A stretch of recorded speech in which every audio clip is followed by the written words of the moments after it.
Olá, vamos iniciar mais um vídeo. Mais um vídeo de fundamentação técnica, tá? Já é o quinto vídeo do canal e hoje estamos iniciando o terceiro vídeo técnico. Hoje o assunto é tracação. Uma operação bem simples que parece ser, mas na verdade tem uma fundamentação técnica onde possa você eficientizar o processo e evitar que você venha causar dano à tua embarcação, a outras embarcações, quando é atracando a contrabordo, ou mesmo na estrutura pública, que seria o cais. Tá?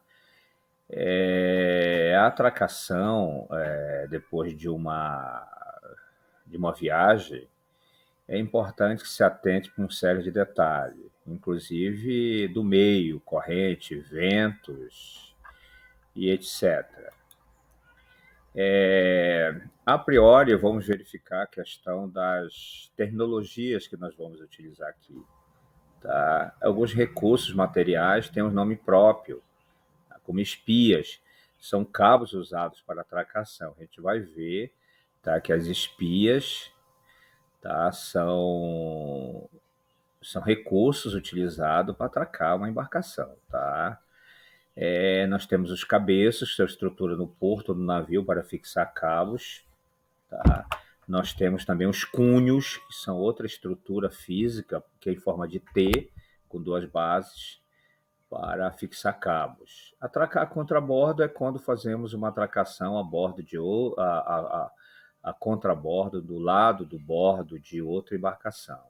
Atracação em gaveta entre dois navios. Numa situação de uma marina bem congestionada, há necessidade de termos recursos, sabermos colocar e atracar entre outras embarcações, normalmente com vagas bem apertadas, principalmente nas marinas, de grande movimentação de embarcações de esporte e recreio. Tá? Dobrar amarração.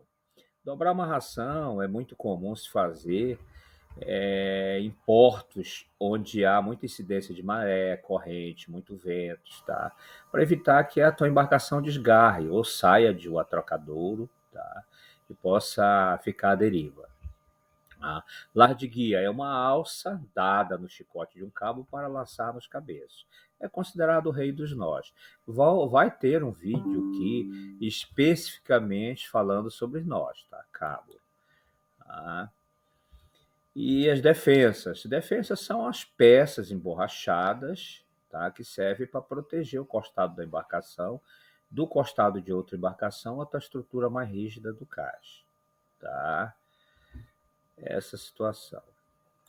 Aqui nós temos o exemplo. Aqui nós temos uma ilustração, tá? Que dá para verificar bem. É a questão desses recursos utilizados para atracação. Nós temos os cunhos, como eu falei anteriormente, umas peças onde podemos fixar os cabos. Esses cunhos podem ser encontrados tanto no cais como a bordo das embarcações, ali no convés principal. Os cabeços são duplos canos, tá? Também utilizados para isso, tá? Para atracação. As espias são cabos que podem ser tanto de fibra sintética, fibra vegetal, tá? Ou a combinação desses. Lar de guia é o famoso alça que a gente faz no chicote de um cabo, na extremidade de um cabo, livre de um cabo, onde possa laçar no cabeço. Aqui nós temos uma ilustração de atracar em gaveta. A forma tem um procedimento correto, um procedimento técnico correto, para que possamos fazer isso aí com eficiência e segurança. E as defensas? As defensas, comumente aqui na Amazônia, é muito utilizado pneus já reciclados, tá? Embora há um procedimento marinheiro que você pode fazer para embelezar isso, tá? Fazer o embotijamento das defensas, tá? No segundo momento, eu até posso ensinar a forma correta de fazer isso aí, tá? Como eu falei anteriormente, as espias são os cabos utilizados para atracação. Tá? Normalmente são mais resistentes, tá? Com uma certa elasticidade, tá? Resistente à ação do tempo, porque eles vão ser molhados, vão estar no sol e vão ter que pendurar algum tempo, ter uma boa longevidade. Mas eles podem ser divididos como? Em lançantes, traveses e springs, tá? São as divisões das espias. O lançante pode ser de proa, normalmente ali no castelo de proa pode ser lançado mais para avante, o lançante de popa quando está na popa, ali no tombadilho pode ser lançado mais para a popa ainda. Os traveses que fazem um ângulo perpendicular ao eixo longitudinal da embarcação, ou seja, faz um ângulo de 90 graus. Os traveses é muito importante porque vai manter ali próximo da contrabordo de outra embarcação ou do cais. Mas são os cabos que você tem que estar com atenção redobrada, simplesmente porque nas áreas de muita incidência de maré, ou na situação de baixa mar, teu e tua embarcação vão amanhecer pendurado no cais, ou o cais dentro do convés e, consequentemente, no fundo. Tá? No caso de embarcações muito pesadas. Então, são os cabos que você tem que estar super atentos a ele, a essa movimentação de maré. Tá? E os springs são os famosos teimosos. Quando estão na popa, dizem para avante, quando estão avante, dizem para a popa. Todos eles necessários, tá? Para amarração padrão. Sendo que aqui na Amazônia, dado nossos portos, o vento seja de baixa velocidade, as correntes não muito expressivas, com exceção ali na frente de Óbidos, a parte do rio Amazonas, onde o rio se estreita, e são milhões de metros cúbicos de água que tem que passar por ali, ele acaba se aprofundando. Tá? Sendo que a parte mais profunda do rio Amazonas registrado é ali em frente a Óbidos. E assim, tive um amigo que mediu a velocidade da corrente ali, chega a ser 11, 12 nós. Considerando que um nó é uma milha navegada por hora e uma milha é 1.852 metros, nós temos um nó ali quase 2 quilômetros. 10 nós aí é 20 quilômetros, 22, 23 quilômetros, 11, 12 nós. Isso é muito para uma corrente marítima, tá? Para um rio dito de planície. Então é assim.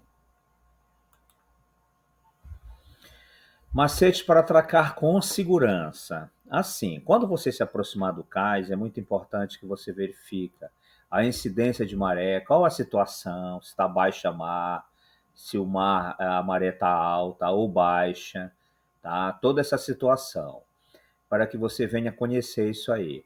Você deve se aproximar do cais com ângulo de 45 graus. Tá? Considere ali 90 graus, que é perpendicular ao cais, a metade disso é 45 graus. Se aproxime com marcha lenta, tá? E já com as pias guarnecidas ali para ser lançado para o cais. É claro que vai ter alguém auxiliando ali. E uma defensa para evitar que o bico de proa venha se danificar no cais. Uma vez laçada a espia ali no cabeço, através de um marinheiro ali, aí você carrega o leme no sentido oposto do cais, continua com a máquina avante. Oposto do cais, tá? Sempre, se o cais estiver, se você estiver atracando com o cais por bombordo, você vai carregar o leme ou virar a manete do leme para borerte. E automaticamente a polpa vai se aproximar do cais. Aí você joga o lançante de polpa, os travessos, reforça a atracação e etc. Os senhores vão observar o seguinte: o último a ser atracado é a polpa e o primeiro a desatracar é a polpa. Por quê? É a parte da embarcação mais sensível, ali que tem o leme, ali que tem o hélice, e deve ser preservado. O bico de proa, se você danificar, bater ali, logo depois do bico de proa, pela construção naval, o engenheiro naval coloca uma antepara ali, logo depois uma antepara estanque, chamada antepara de colisão. Essa antepara, se for danificado o bico de proa, essa antepara vai evitar, vai impedir que a água venha alastrar os outros compartimentos, tá? Então, essa é a situação. Por isso que você deve atracar primeiro pela proa e, tá? E em segundo momento, chegar à polpa junto ao cais. Os macetes para desatracar uma embarcação. Como eu falei anteriormente, o que você tem que fazer? Ligar, tá? O motor, verificar se está tudo ok, tudo certinho, tá? Tirar, desligar ali, desamarrar os traveses e a espia de popa, tá? Dando máquina avante, tá? Guinando o leme já no sentido do cais, fazendo com que a popa afarte do cais. Uma vez a popa safa, aí você dá a máquina atrás lentamente, enquanto você vai solecando até tirar a espia de proa. Tá? A espia de proa.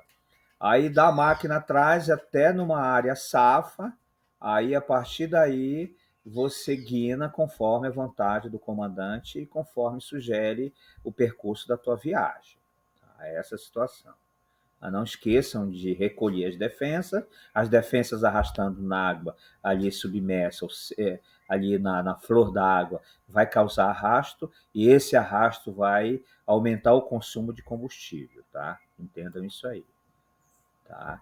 Atracando a contrabordo. Normalmente, as embarcações miúdas que atracam a contrabordo de uma outra embarcação.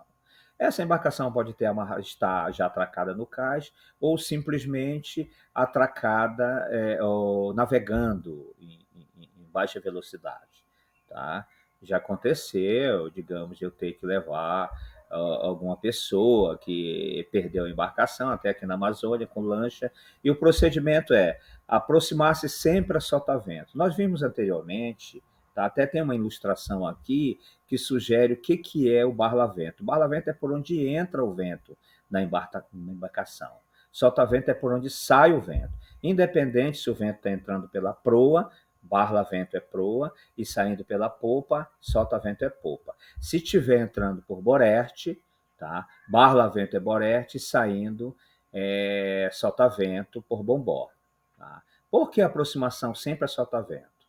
Porque se você aproximar a barlavento, vai somar a velocidade da tua máquina, mais é uma evidente corrente que deveria ter ali, você vai fugir do controle, a embarcação não tem freio, por mais que você dê máquina atrás, quando você está descendo em cima de uma corrente, por mais que você tenha ali um motor potente, dá máquina atrás, consequentemente a embarcação vai ser arrastada. E com certeza vai fazer lenha na outra embarcação. Lenha é uma gíria de marinha que diz quando a gente quebra uma embarcação, tá? Aí você joga o lançante de proa, normalmente na outra embarcação deve ter alguém para recebê-la, e você coloca os traveses, tá? Não esquece que sempre utilizar as defensas. Defensas são aqueles recursos emborrachados para evitar que venha danificar o costado da tua embarcação. O costado é aquela parte lateral do casco. Tá? Nós temos a situação atracando em gaveta. Muito comum em marinas congestionadas, onde tem muitas embarcações, lanchas e veleiros. Tá? O que você tem que fazer? Sempre se aproximar, tá, das outras embarcações numa distância segura. Tá? A partir dali, lançar a, a, a âncora de proa. Tá? E você vai entrar nunca se arrisque, por mais que você seja um exímio velejador, nunca se arrisque a tentar atracar pelo velame, tá? Sempre baixe a vela e faça isso com recurso de máquinas. Joga o lançante de popa, dê máquina atrás e vá se encaixando. Atenção à utilização das defensas. Então, considere esses procedimentos para atracação em gaveta. Tá? Atracando embarcações de grande porte. Embora não sendo o caso de uma embarcação de esporte e recreio, dificilmente aqui na região ou nas marinas aí, com exceção dos Príncipe Árabe, que tem embarcações aí imensas, né, de esporte e recreio, que talvez necessitem de um apoio do serviço de praticagem. O que vem ser isso? É comum você ver as embarcações de grande porte sendo utilizado para atracação, rebocadores, empurradores, etc. A legislação brasileira exige, até então, que se tenha práticos para atracar e desatracar embarcações nos portos nacionais. Não é todo país que tem esse procedimento. Tá? Desde a época do imperador, por causa de grandes avarias que tinha nas embarcações, nos cais, nas estruturas públicas, tá, nos cais, em consequência de atracação de embarcações com comandantes de outras nacionalidades que não conheciam os portos, fez com que, na época, o imperador colocasse uma lei, essa lei vigora até hoje, tá? Houve umas adaptações nessa lei, tá? Que para toda embarcação, tanto nacional como estrangeira, ao atracar em portos nacionais, faça uso de práticos, tá? É uma profissão muito requerida, principalmente por oficiais da Marinha de Guerra, as formados em escola naval, tá? Em colégio naval, que são aqueles oficiais Nod Nelson, que eles venham ter esse sopão no final, quando estiverem aposentados. Tá? É claro que a Marinha não vai apadrinhá-los, não vai dar carteira de prático para eles se submetem a uma prova. Tá? Não vou dizer também que não tem engenheiro navais e outros profissionais, porque é uma profissão bem rentável, embora não, de certa forma, os recursos não vêm assim de graça, né? Assim, para você atracar uma embarcação de grande porte, 5.000, 7.000, 8.000 reais é uma atracação. Um cidadão aí que tem uma empresa, uma pessoa jurídica constituída que presta serviço, é cadastrado em um mar e regulamentado pela Marinha, onde tem seus práticos, chega a ter um salário de 100, 150, 200 mil reais por mês. Tá? Se faz uma prova na Marinha, faz o curso, é um tipo um vestibular, é uma prova, tá? Mas assim, como eu falei anteriormente, você não vai ter esse recurso de graça. Na cidade hoje em que habito, houve uma situação com o prático, avariou uma embarcação, porque o comandante entrega para o prático. O prático passa a ser comandante daquela embarcação quando for atracar a embarcação. Então, ele é responsável totalmente por aquele equipamento. Por que, que o serviço de praticagem? Porque alguns portos têm algumas particularidades, tá? Como correntes, profundidade, vento, horário de maré, e etc, etc. E o prático, ele é conhecedor, tá? Ele tem afinidade com a estrutura daquele porto, tá? E é entregue. Eu me lembro que, como eu estava envolto com a questão de marinha e tudo da minha região, eu vi que o prático realmente fez uma avaria na embarcação e os 3 dias que ficaram parados foi uma multa de 85 mil reais cada dia. Então é assim, tá? Mas as embarcações de grande porte, elas têm um serviço de praticagem que pode apoiá-los para atracar e desatracar, tá? A legislação de tráfego marítimo e de marinha no Brasil permite isso. Bom, chegando no final de mais um vídeo, tá? Se inscreve no canal, dá uma força, não custa nada, tá? Curte, tá? Manda para os colegas que já estão entrando nessa área, tá? Como eu falei, meus vídeos direcionados para pessoas leigas, para as pessoas que realmente não têm conhecimento sobre o assunto. Tá? Se quiserem alguma coisa mais aprofundada, mais técnica, meu e-mail está embaixo, reinaldomonteiroadm@gmail.com. Os senhores podem mandar uma solicitação e que tipo de assunto lhe interessa. Eu vou mandar e-books, tá? Alguns eu já fiz, e mandar publicações de Marinha, que ela é de domínio público. Tá? A Marinha faz questão, quanto mais pessoas souberem, tá? O RIPEAN, tá? O RLES está atualizado. Nós temos também o Norman 3. O Norman 3 é o que a norma da autoridade marítima que trata especificamente para amadores, tá?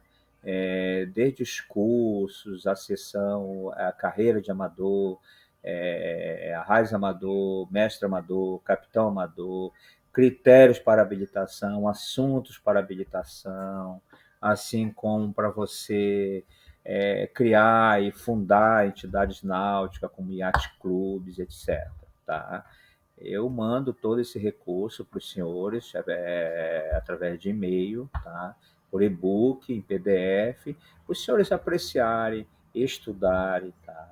E ficarem bem informados quanto a essa questão. Tá? O próximo vídeo eu vou tratar e abordar especificamente sobre fundeio, tá? É de você prender uma embarcação em um fundeador. Tá? Como eu falei, meus vídeos não são longos, até mesmo porque eu entendo que as pessoas não dispõem de muito tempo hoje, tá? E essas informações eu procuro passar entre 20 a 25 minutos, tá? Um mar de noite a todos, espero ter contribuído.